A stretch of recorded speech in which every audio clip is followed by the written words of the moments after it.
दोस्तों, ढोंगी बाबाओं पर बढ़ते हुए अंधविश्वास या यूं कहें लोगों से आस्था के नाम पे बिजनेस करने वाले बाबाओं पर प्रकाश डाला है आश्रम वेब सीरीज ने, जिसका सेकंड सीजन 2 महीने के इंतजार के बाद आ चुका है।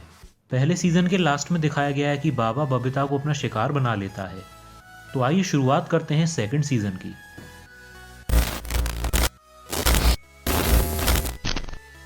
सिंगर टिंका को अपने साथ करने के बाद बाबा अब एक यूथ आइकन बन जाता है, जो गाने से यूथ का मनोरंजन तो करवाता था, लेकिन साथ ही साथ वो प्रसाद में ड्रग्स देके उनको नशे की तरफ धकेलने लगता है। इधर बाबा का क्रेज अब बढ़ने लगता है, जबकि मरता क्या ना करता वाली कहावत एक बार फिर सिद्ध हो जाती है। और यहाँ पे सीएम और एक्स सीएम दोनों बाबा की शरण में आ जाते हैं अपने वोट के लिए, जबकि बाबा नेता की तरह उनको झूठे आश्वासन देके उनसे पैसे बटोरता रहता है। वहीं अपने साथ हुए इस अन्याय के बाद बबीता एकदम टूट सी जाती है और कोई चारा ना पाकर वो अपने आप को बाबा को सौंप देती है, जिससे बाबा खुश होकर उसको आश्रम की जिम्मेदारियां दे देता है, जिस कारण कई लोग उससे जलने लगते हैं। अब वो एक मेन साध्वी बन जाती है। इस बीच बाबा की लंका को ढहाने के लिए इंस्पेक्टर उजागर सिंह और उसका साथी साधु, ये दोनों बाबा के यहाँ चलने वाले नशा मुक्ति केंद्र में भर्ती हो जाते हैं और इस सब में उसकी सहायता करती है डॉक्टर नताशा। डॉक्टर इन दोनों को ना सिर्फ नशे की दुनिया के काबिल बनाती है, बल्कि एक कैमरा भी देती है जिससे बाबा के खिलाफ सबूत जुटाए जा सकें।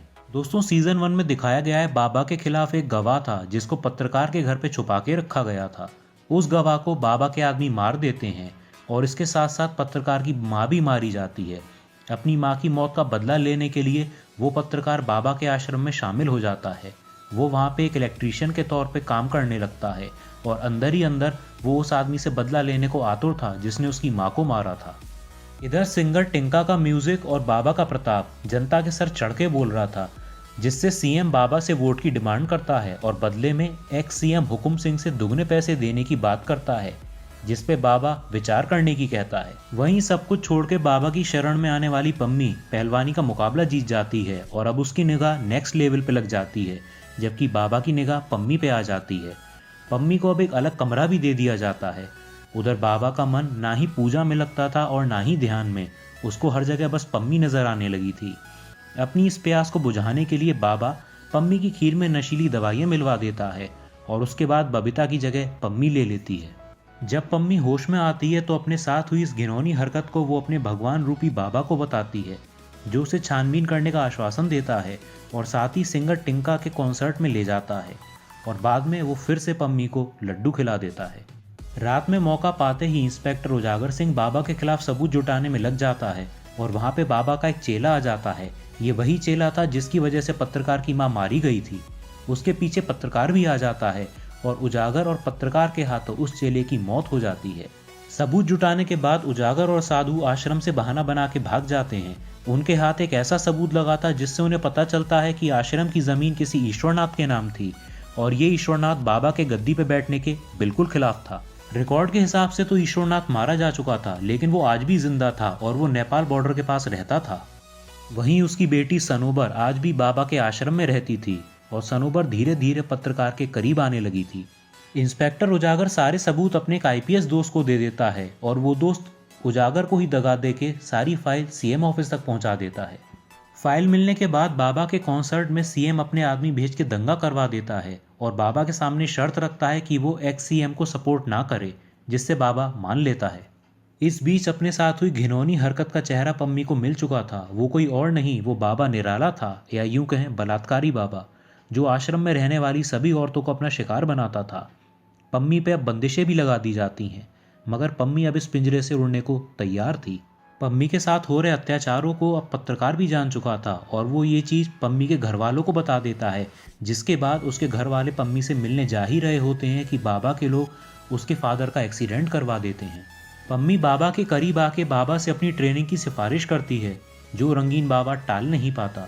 ट्रेनिंग तो एक बहाना थी। पम्मी धीरे धीरे सारे तिगड़म भिड़ाती है और अपने भागने की प्लानिंग कर लेती है। बाबा के आदमी पम्मी को लेने आते हैं और पम्मी उनको चारों खाने चित कर देती है और भाग निकलती है। वो अस्पताल में अपने बाबूजी से भी मिलती है, जो कोमा में थे, और वो उनको इस जिंदगी से आज़ाद कर देती है। वहीं बाबा चीफ मिनिस्टर के साथ ही खेल खेल देता है और वो अपनी सारी सपोर्ट हुकुम सिंह, जो कि एक एक्स सीएम था, उसको दिलवा देता है, जिसके कारण हुकुम सिंह भारी मतों से जीत जाता है और जबकि सीएम गद्दी से फेंक दिया जाता है। बाबा गलियारों में छा जाता है। उधर बहुत ही जल्द पम्मी के भागने की खबर बाबा के दाहिने हाथ बोपा को लग जाती है और वो सीधे पम्मी के भाई के पास पहुंच जाता है, जिसे पम्मी फ़ोन पे अपने साथ हुए अपराध से अवगत करा ही रही होती है और अपनी बहन को बचाने के लिए, इस दलदल में वापस ना लाने के लिए वो अपने प्राणों की खुद ही आहुति दे देता है। आखिरकार पम्मी के भागने के साथ ही आश्रम का चैप्टर 2 एंड हो जाता है और हम दर्शकों के सामने कई सवाल छोड़ दिए जाते हैं, जैसे कि बाबा का ये घिनौना खेल कब तक चलता रहेगा और बबीता का क्या होगा। ये सब हमें चैप्टर 3 में देखने को मिलेगा।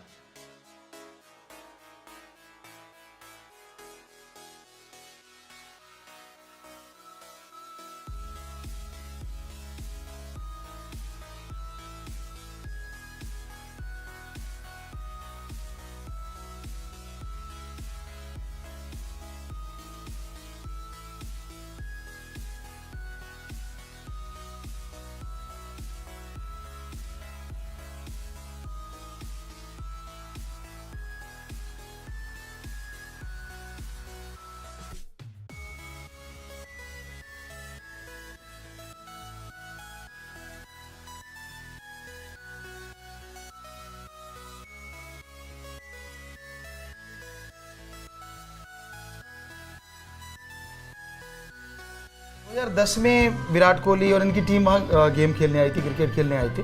शिखर धवन भी था और ऐसे जहीर खान आए, यूसुफ पठान था, अमित मिश्रा। आईपीएल टीम के हमें लगता है 30 से 40% बच्चे वहाँ से हमसे टिप्स लेके आए हैं।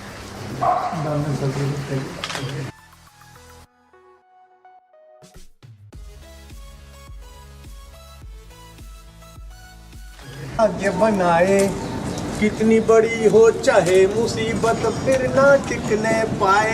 आए है जोगी रे हम तो लुट गए तेरे प्यार में। दोस्तों, अगर आपको ये हमारी वीडियो पसंद आई हो तो आप वीडियो को लाइक और चैनल को सब्सक्राइब कर बेल आइकन दबाना ना भूलें।